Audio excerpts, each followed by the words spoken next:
जय हिंद दोस्तों, स्वागत है आप सभी का आपके अपने यूट्यूब चैनल जैकपुर पे। तो आज के इस वीडियो में हम लोग क्लास 9 का साइंस के फाइनल एग्जाम के लिए और जो आप लोगों का प्री बोर्ड अगर एग्जाम होगा तो उसके लिए भी ये वीडियो काफ़ी इंपॉर्टेंट होने वाला है। साइंस का ये पार्ट 2 होगा। इसके पहले भी पार्ट 1 चैनल पे अपलोड है।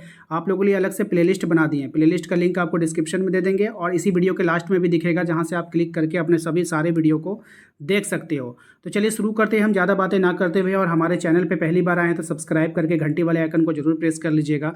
तो देखिए, सबसे पहले सवाल में आपसे पूछा गया है कि गैसों के कणों के बीच आकर्षण बल द्रव्य के कणों की अपेक्षा क्या होगा। तो देखिए, दो तीन चीज़ होता है। एक क्या होता है आपका ठोस, ठीक है, फिर क्या होता है आपका द्रव, फिर होगा आपका गैस, ठीक है। इसमें जो है गैस के कणों के बीच आकर्षण बल सबसे अधिक होगा, और इससे कम किस में होगा, द्रव में, और इससे कम किस में होगा, तो गैस में, ठीक है। तो क्या बोल रहा है, गैसों के कणों के बीच आकर्षण बल द्रव के कणों की अपेक्षा ज़्यादा होगा, अधिक होगा। इसीलिए ऑप्शन नंबर ए इसका राइट आंसर हो जाएगा, ठीक है। ज़्यादा होगा, ठीक है, नहीं नहीं सॉरी सॉरी, ज़्यादा बोले, कम होगा। आकर्षण बल का मतलब क्या होता है, खिंचाव, बंधल रहना। तो कम है तब तो ये उड़ रहा है गैस, ठीक है, उल्टा बोल दिया हम। तो ऑप्शन बी होगा, कम होगा इसका आंसर, ठीक है। चलिए अगले सवाल पे। अगला सवाल है हमारा कि स्विमिंग, याद रखिएगा, कह रहा है कि स्विमिंग पूल में गोताखोर पानी काट पाता है क्योंकि क्योंकि पानी के कणों के बीच क्या होता है, रिक्त स्थान होता है, इसलिए वो एडजस्ट होता चला जाता है, इसलिए पानी हटता है हमारे सामने से, वरना फिर हटता नहीं। अगर रिक्त स्थान नहीं रहता तो पानी हटबे नहीं करता और उल्टा हम लोग को चोट लग जाता। चलिए, तापमान का अंतर्राष्ट्रीय मात्रक क्या होता है। तो तापमान का अंतर्राष्ट्रीय जो मात्रक होता है वो होता है आपका केल्विन होता है। याद रखिएगा, अंतर्राष्ट्रीय मात्रक बोला है। किसी तत्व के द्रव्यमान की प्रति इकाई आयतन को क्या कहते हैं। तो ये कहा जाता है आपका घनत्व। ऑप्शन ए इसका राइट आंसर होगा, याद रखिएगा, मोस्ट इंपॉर्टेंट रहेगा आपके एग्जाम के लिए। चलिए अगले सवाल पे आइए। अगला सवाल है हमारा कि बर्तन की दीवार पर गैस के कणों द्वारा इकाई क्षेत्रफल पर पड़ने वाले बल के कारण गैस में क्या बनेगा। तो गैस में जो बनेगा वो दबाव बनेगा, प्रेशर बनेगा गैस, ठीक है।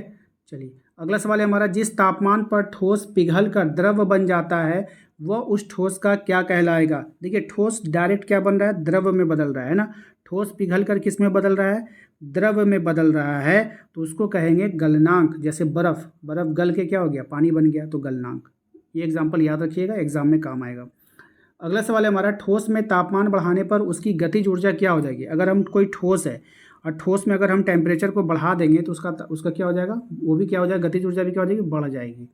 अगला सवाल है क्वेश्चन नंबर 28 में, कह रहा है आपसे कि किसी ठोस के गलने की प्रक्रिया में तापमान सदा रहता है। ठोस के गलने की प्रक्रिया में जो तापमान होगा सदैव क्या होगा, सामान्य होगा, ठीक है, याद रखिएगा।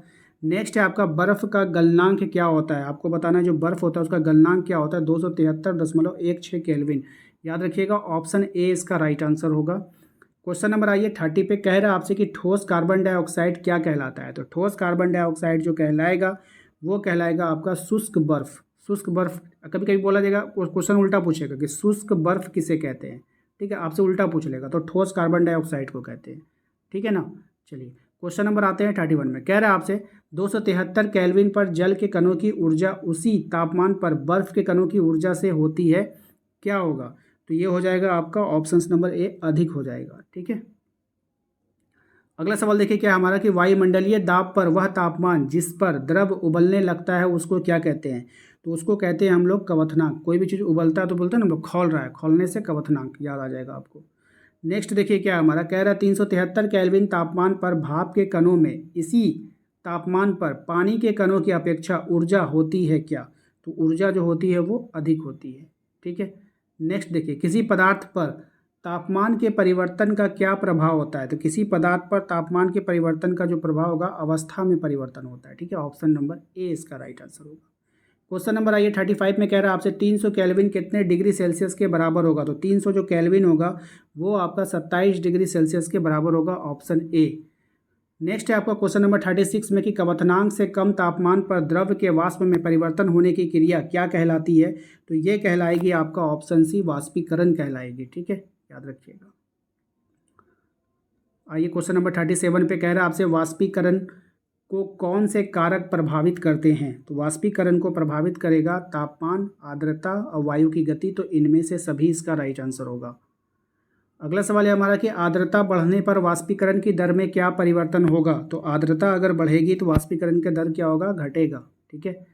नेक्स्ट आइए, सतही क्षेत्रफल बढ़ने पर वाष्पीकरण की दर पर क्या प्रभाव पड़ेगा? तो सतही क्षेत्रफल बढ़ने पर वाष्पीकरण की दर क्या हो जाएगी? बढ़ेगी। ठीक है। नेक्स्ट क्या होगा? दाब के बढ़ने पर, तापमान के घटने पर पदार्थ की अवस्था में क्या परिवर्तन होता है? तो पदार्थ की जो अवस्था है, इस अवस्था में जो परिवर्तन होगा वो गैस द्रव में बदल जाता है। ऑप्शन डी इसका राइट आंसर होगा। तो आशा करते हैं आप लोगों को आज का ये वीडियो पसंद आया होगा। वीडियो अच्छा लगा तो वीडियो को लाइक करके चैनल को सब्सक्राइब कर लीजिएगा, बेल आइकन को प्रेस कर लीजिएगा ताकि आने वाली हर एक वीडियो का नोटिफिकेशन आपके मोबाइल पे जाए। और प्लेलिस्ट पे जाइए, जो आपको दिख रहा होगा उस पर जाकर के आप अपने परीक्षा की तैयारी अच्छे से कर सकते हैं।